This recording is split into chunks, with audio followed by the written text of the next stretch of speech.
السلام علیکم ورحمۃ اللہ وبرکاتہ۔ اعوذ باللہ من الشیطان الرجیم، بسم اللہ الرحمن الرحیم۔ اور ایک دوسرے کا مال ناحق نہ کھایا کرو، نہ حاکموں کو رشوت پہنچا کر کسی کا کچھ مال ظلم و ستم سے اپنا کر لیا کرو، حالانکہ تم جانتے ہو۔ لوگ آپ سے چاند کے بارے میں سوال کرتے ہیں، آپ کہہ دیجئے کہ یہ لوگوں کی عبادت کے وقتوں اور حج کے موسم کے لیے ہے۔ احرام کی حالت میں اور گھروں کے پیچھے سے تمہارا آنا کچھ نیکی نہیں، بلکہ نیکی والا وہ ہے جو متقی ہو، اور گھروں میں تو دروازوں میں سے آیا کرو، اور اللہ سے ڈرتے رہو تاکہ تم کامیاب ہو جاؤ۔ لڑو اللہ کی راہ میں ان سے جو تم سے لڑتے ہیں، اور زیادتی نہ کرو، اللہ تعالی زیادتی کرنے والوں کو پسند نہیں فرماتا۔ انہیں مارو جہاں بھی پاؤ، اور انہیں نکالو جہاں سے انہوں نے تمہیں نکالا ہے، اور سنو، فتنہ قتل سے زیادہ سخت ہے۔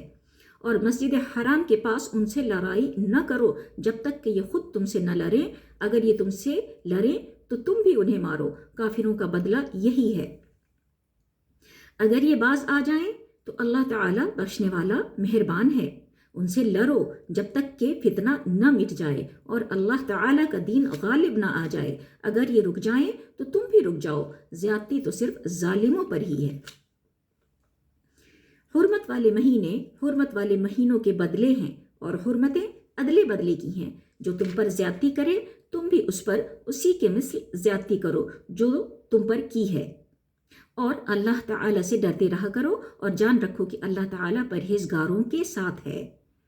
اللہ تعالیٰ کی راہ میں خرچ کرو، اور اپنے ہاتھوں ہلاکت میں نہ پڑو، اور سلوک و احسان کرو۔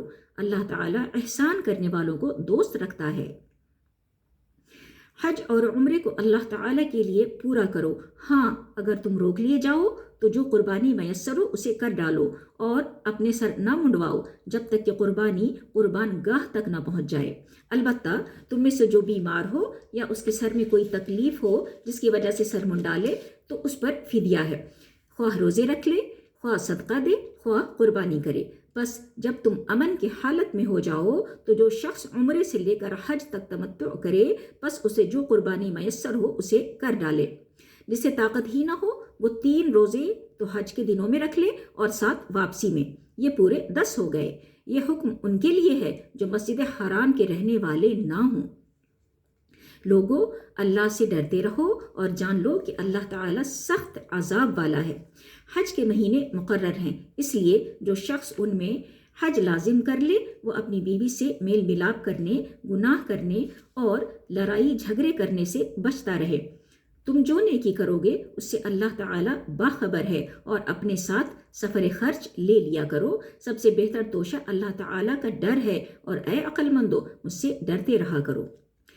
تم پر اپنے رب کا فضل تلاش کرنے میں کوئی گناہ نہیں۔ جب تم عرفات سے لوٹو تو مشعر حرام کے پاس ذکر الہی کرو، اور اس کا ذکر کرو جیسے کہ اس نے تمہیں ہدایت دی، حالانکہ تم اس سے پہلے راہ بھولے ہوئے تھے۔ پھر تم اس جگہ سے لوٹو جس جگہ سے سب لوگ لوٹتے ہیں، اور اللہ تعالیٰ سے طلب بخشش کرتے رہو، یقیناً اللہ تعالیٰ بخشنے والا مہربان ہے۔ پھر جب تم ارکان حج ادا کر چکو تو اللہ تعالیٰ کا ذکر کرو جس طرح تم اپنے باپ دادوں کا ذکر کیا کرتے تھے، بلکہ اس سے بھی زیادہ۔ بعض لوگ وہ بھی ہیں جو کہتے ہیں، اے ہمارے رب، ہمیں دنیا میں دے۔ ایسے لوگوں کا آخرت میں کوئی حصہ نہیں۔ اور بعض لوگ وہ بھی ہیں جو کہتے ہیں، اے ہمارے رب، ہمیں دنیا میں نیکی دے، اور آخرت میں بھی بھلائی عطا فرما، اور ہمیں عذاب جہنم سے نجات دے۔ یہ وہ لوگ ہیں جن کے لیے ان کے اعمال کا حصہ ہے، اور اللہ تعالیٰ جلد حساب لینے والا ہے۔ اور اللہ تعالیٰ کی یاد ان گنتی کے چند دنوں ایام تشریق میں کرو۔ 2 دن کی جلدی کرنے والے پر بھی کوئی گناہ نہیں، اور جو پیچھے رہ جائے اس پر بھی کوئی گناہ نہیں۔ یہ پرہیزگار کے لیے ہے، اور اللہ تعالیٰ سے ڈرتے رہو، اور جان رکھو کہ تم سب اسی کی طرف جمع کیے جاؤ گے۔ بعض لوگوں کی دنیاوی غرض کی باتیں آپ کو خوش کر دیتی ہیں، اور وہ اپنے دل کی باتوں پر اللہ کو گواہ کرتا ہے، حالانکہ دراصل وہ زبردست جھگڑالو ہے۔ جب وہ لوٹ کر جاتا ہے تو زمین میں فساد پھیلانے کی اور کھیتی اور نسل کی بربادی کی کوشش میں لگا رہتا ہے، اور اللہ تعالیٰ فساد کو ناپسند کرتا ہے۔ اور جب اس سے کہا جائے کہ اللہ سے ڈر تو تکبر اور تعصب اسے گناہ پر آمادہ کر دیتا ہے۔ ایسے کے لیے بس جہنم ہی ہے، اور یقیناً وہ بدترین جگہ ہے۔ اور بعض لوگ وہ بھی ہیں کہ اللہ تعالیٰ کی رضامندی کی طلب میں اپنی جان تک بیچ ڈالتے ہیں، اور اللہ تعالیٰ اپنے بندوں پر بڑی مہربانی کرنے والا ہے۔ ایمان والو، اسلام میں پورے کے پورے داخل ہو جاؤ اور شیطان کے قدموں کی تابع داری نہ کرو، وہ تمہارا کھلا دشمن ہے۔ اگر تم باوجود تمہارے پاس دلیل آ جانے کے بھی پھسل جاؤ تو جان لو کہ اللہ تعالیٰ غلبہ والا اور حکمت والا ہے۔ کیا لوگوں کو اس بات کا انتظار ہے کہ ان کے پاس خود اللہ تعالیٰ ابر کے سائبانوں میں آ جائے اور فرشتے بھی، اور کام انتہا تک پہنچا دیا جائے؟ اللہ ہی کی طرف تمام کام لوٹائے جاتے ہیں۔ بنی اسرائیل سے پوچھو تو کہ ہم نے انہیں کس قدر روشن نشانیاں عطا فرمائیں، اور جو شخص اللہ تعالیٰ کی نعمتوں کو اپنے پاس پہنچ جانے کے بعد بدل ڈالے، وہ جان لے کہ اللہ تعالیٰ بھی سخت عذابوں والا ہے۔ کافروں کے لیے دنیا کی زندگی خوب زینت دار کی گئی ہے، وہ ایمان والوں سے ہنسی مذاق کرتے ہیں، حالانکہ پرہیزگار لوگ قیامت کے دن ان سے اعلیٰ ہوں گے۔ اللہ تعالیٰ جسے چاہتا ہے بے حساب روزی دیتا ہے۔ دراصل لوگ ایک ہی گروہ تھے۔ اللہ تعالیٰ نے نبیوں کو خوشخبریاں دینے اور ڈرانے والا بنا کر بھیجا، اور ان کے ساتھ سچی کتابیں نازل فرمائیں تاکہ لوگوں کے ہر اختلافی امر کا فیصلہ ہو جائے۔ اور صرف انہی لوگوں نے جنہیں کتاب دی گئی تھی اپنے پاس دلائل آ چکنے کے بعد آپس کے بغض و عناد کی وجہ سے اس میں اختلاف کیا۔ اس لیے اللہ پاک نے ایمان والوں کی اس اختلاف میں بھی حق کی طرف اپنی مشیت سے رہبری کی، اور اللہ جس کو چاہے سیدھی راہ کی طرف رہبری کرتا ہے۔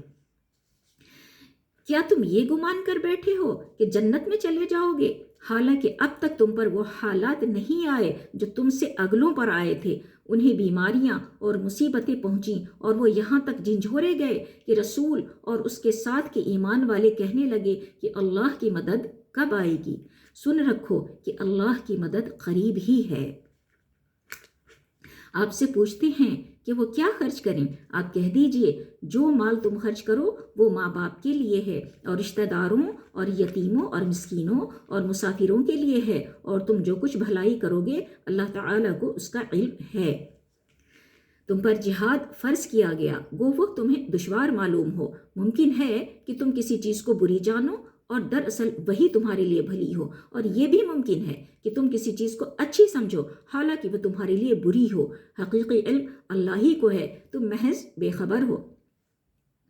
لوگ آپ سے حرمت والے مہینوں میں لڑائی کی بابت سوال کرتے ہیں۔ آپ کہہ دیجئے کہ ان میں لڑائی کرنا بڑا گناہ ہے، لیکن اللہ کی راہ سے روکنا، اس کے ساتھ کفر کرنا اور مسجد حرام سے روکنا اور وہاں کے رہنے والوں کو وہاں سے نکالنا اللہ کے نزدیک اس سے بھی بڑا گناہ ہے۔ یہ فتنہ قتل سے بھی زیادہ بڑا گناہ ہے۔ یہ لوگ تم سے لڑائی بھرائی کرتے ہی رہیں گے، یہاں تک کہ اگر ان سے ہو سکے تو تمہیں تمہارے دین سے مرتد کر دیں، اور تم میں سے جو لوگ اپنے دین سے پلٹ جائیں اور اسی کفر کی حالت میں مریں، ان کے اعمال دنیاوی اور اخروی سب غارت ہو جائیں گے۔ یہ لوگ جہنمی ہوں گے اور ہمیشہ ہمیشہ جہنم میں ہی رہیں گے۔ البتہ ایمان لانے والے، ہجرت کرنے والے، اللہ کی راہ میں جہاد کرنے والے ہی رحمت الہی کے امیدوار ہیں۔ اللہ تعالیٰ بہت بخشنے والا اور بہت مہربانی کرنے والا ہے۔ لوگ آپ سے شراب اور جوئے کا مسئلہ پوچھتے ہیں۔ آپ کہہ دیجئے، ان دونوں میں بہت بڑا گناہ ہے، اور لوگوں کو اس سے دنیاوی فائدہ بھی ہوتا ہے، لیکن ان کا گناہ ان کے نفع سے بہت زیادہ ہے۔ آپ سے یہ بھی دریافت کرتے ہیں کہ کیا خرچ کریں، تو آپ کہہ دیجئے حاجت سے زائد چیز۔ اللہ تعالیٰ اسی طرح اپنے احکام صاف صاف تمہارے لیے بیان فرما رہا ہے تاکہ تم سوچ سمجھ سکو دنیا اور آخرت کے امور کو۔ اور تجھ سے یتیموں کے بارے میں بھی سوال کرتے ہیں۔ آپ کہہ دیجئے کہ ان کی خیر خواہی بہتر ہے۔ تم اگر ان کا مال اپنے مال میں ملا بھی لو تو وہ تمہارے بھائی ہیں۔ بدنیت اور نیک نیت ہر ایک کو اللہ خوب جانتا ہے، اور اگر اللہ چاہتا تو تمہیں مشقت میں ڈال دیتا۔ یقیناً اللہ تعالی غلبہ والا اور حکمت والا ہے۔ اور شرک کرنے والی عورتوں سے تاوقتے کہ وہ ایمان نہ لائیں تم نکاح نہ کرو۔ ایمان والی لونڈی بھی شرک کرنے والی آزاد عورت سے بہتر ہے، گو تمہیں مشرکہ ہی اچھی لگتی ہو۔ اور نہ شرک کرنے والے مردوں کے نکاح میں اپنی عورتوں کو دو جب تک کہ وہ ایمان نہ لائیں۔ ایمان والا غلام آزاد مشرک سے بہتر ہے، گو مشرک تمہیں اچھا لگے۔ یہ لوگ جہنم کی طرف بلاتے ہیں اور اللہ جنت کی طرف اور اپنی بخشش کی طرف اپنے حکم سے بلاتا ہے۔ وہ اپنی آیتیں لوگوں کے لیے بیان فرما رہا ہے تاکہ وہ نصیحت حاصل کریں۔ صدق اللہ العلی العظیم۔ السلام علیکم ورحمۃ اللہ وبرکاتہ۔